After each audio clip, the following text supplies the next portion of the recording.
Hey guys, welcome to another movie review. Today I'm talking about a film that you can actually watch right now on Netflix called J. Kelly.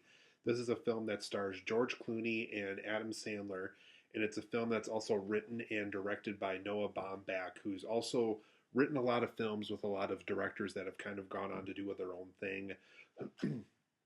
Noah Baumbach is also married to Greta Gerwig in real life, who also, in and of herself, kind of became a big film director. He wrote Fantastic Mr. Fox with Wes Anderson. He's done a lot of stuff.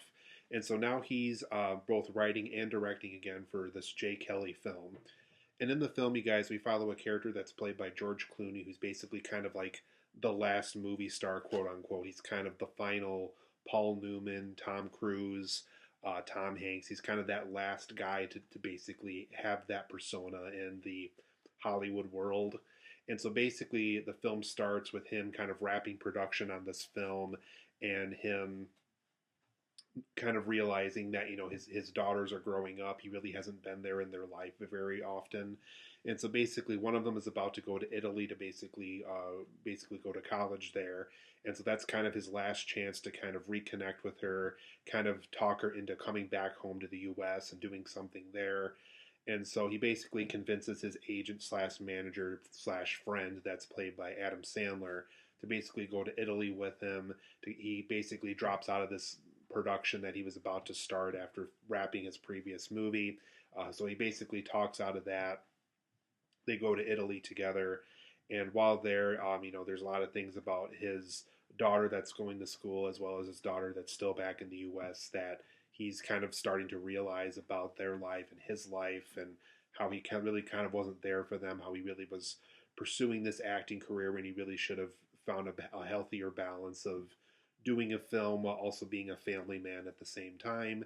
And so over the course of this film, we also see a lot of flashbacks as to things that he kind of took away from other people that where he landed the acting gig himself, but it was kind of an opportunity taken away from someone else. We learn about kind of the mother figure of these daughters and kind of how he kind of was this single father in a way to them, and how because of this movie stardom stuff that he has going on, he really wasn't able to be the father that he probably should have been to these two girls. How they kind of want to pursue acting themselves, and how there was a lot of doors that he could have easily got them through easily with his own movie stardom, but didn't do that. And so over the course of the film, Jay Kelly, we find out, who exactly is Jay Kelly? What does he want from himself at this point in his life? Does he really want to pursue acting still after all this trouble and all this personal drama that's been going on over the course of his life at this point in time?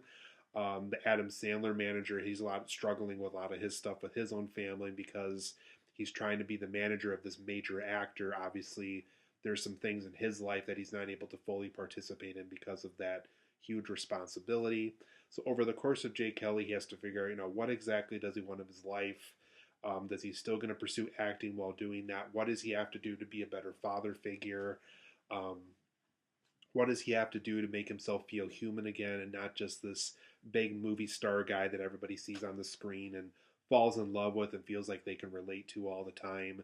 And so all this happens over the course of Jay Kelly. But overall, guys, I really enjoyed this movie quite a bit. It's not, I'm probably not going to put in my top 10 best of the year or anything, but I really did enjoy the film. And it's one of those films where if you're bored one night and you're turning on Netflix and you're trying to figure out what to watch, it really isn't a bad choice at all. This is a pretty good movie that really has a lot to say about movie stardom and becoming a parent and becoming older and kind of realizing some stuff that you wish you should have done in your earlier years, and how it's kind of not too late to be able to pursue those things and to make sure everybody in your life is happy and well balanced. And there's a lot of stuff that this film does that I really appreciated quite a bit. So I do want to go over some positives and negatives as to why I really enjoyed the film, but while there's also some things along the way that I think could have made this film an even better experience. So for my positives and negatives of this film, I think first and foremost, this film really does show the blessing and the curse of becoming a major movie star. It really does show that, becoming a movie star, you really are kind of the guy where anytime you're out in public, you are going to sign autographs, you are going to be a part of selfies. Everybody wants to talk to you. Everybody wants to know about what it's like on the set with this director or this actress or this production designer. And that kind of becomes your life after a while. And it's just one of those things where, on the opposite side of the coin, that's the blessing of being a movie star, but the curse of being the movie star is you really never get a chance to be yourself. That it really is kind of this curse where you have to basically be that persona for the rest of your life, no matter what role you take on, no matter what projects you take on, too. And so the curse of being a movie star, obviously, is that you kind of have to be this public persona that everybody thinks you are. And that's kind of the dirty side of the business, and the dirty side of having that life is um, basically living this persona that you have to basically live with forever. And even when you want to change, even when you want everybody to know kind of the real version of yourself, there's always going to be that curse of what everybody else thinks Jay Kelly is. And so I really like how this film really plays on the idea of what is the blessing of the movie star and what's the curse of the movie star. And I like how the film balances both worlds in regards to that. I also like how the film makes the point that sometimes passion can kind of rob your life a little bit. Like it's one of those things where when you know that what you want to do, what you know that you're skilled at, what you know that you're the thing that makes people happy is, and what makes yourself happy is, that's kind of what you become for the rest of your life. And so the film makes the point that it's fine to know what that is, but do it in a way that doesn't completely rob yourself of being a family person, being a friend to somebody, being a good neighbor to somebody, being, seeing somebody struggling and being able to kind of halt that passion to make sure that that struggling person isn't struggling anymore. And so I like how the film does have that balance and kind of that message of passion can be a good thing, but it can also be a very bad thing when not handled properly. And so I do like the idea of it's okay to be passionate about something, but be passionate about something in a responsible way. And I like how the film makes that point about that. I also like how George Clooney and Adam Sandler's performances are very good here. I really do like when Adam Sandler does more dramatic stuff like this. I like when he does, Punch Drunk Love and now this movie and stuff like that. I like when he kind of puts the Billy Madison, Happy Gilmore stuff to the side. I like that when he's kind of growing up and maturing and able to do more mature dramatic roles like this. I think that's a better fit for him, specifically now in his life, where I think he's in his 50s now or his 60s now.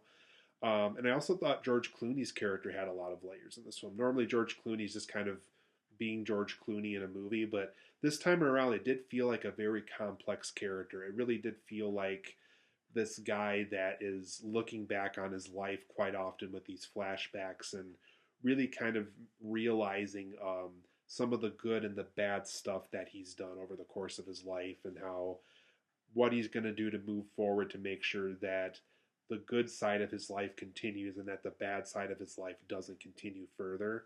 So I like how he very much is this character that is very layered and makes those realizations over the course of the film. So if you're looking for good performances for a film, I thought George Clooney's role and Adam Sandler's role were both very, very good in this film. And I really kind of hope that they both get nominated for Oscars too. I think they're both very good in the movie.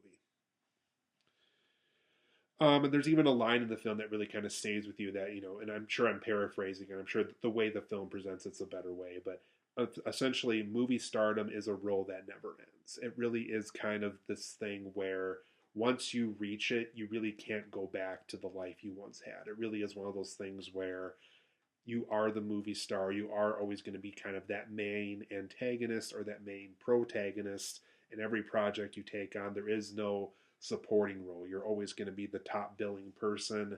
You're going to be the guy on the poster. You're going to be the guy that people want to do selfies with and go to conventions with and have signatures with and have a huge line for, that people want to meet you at. And so I really like how the film does make that point that once you kind of reach movie stardom, there really is no going back from that. And so I like how the film really makes the point that once you get to that place, you have to be able to balance that place essentially for the rest of your life.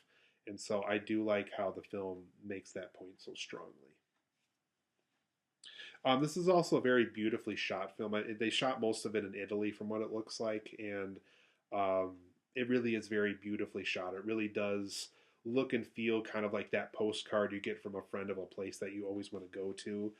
They really did kind of find the best places they could for these Italy shots and for when they're traveling or going outside somewhere or going into public places. It really is a great cinematography strong movie. Um, Very beautifully shot. And so if you like the way Italy looks, or if you're interested in traveling or going to other countries, I really do feel like they give those places justice for when they're filming in those environments. And without going into spoilers, I really feel like the ending of this film is very strong here. It really does show the strength of hiring this well-known movie actor to play this role.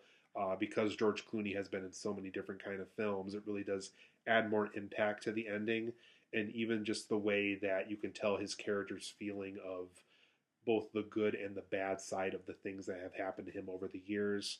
So I really do like how the film wraps things up as far as, is Jay Kelly a good or a bad person, and what's he going to do moving forward to get out of the situation that he's in.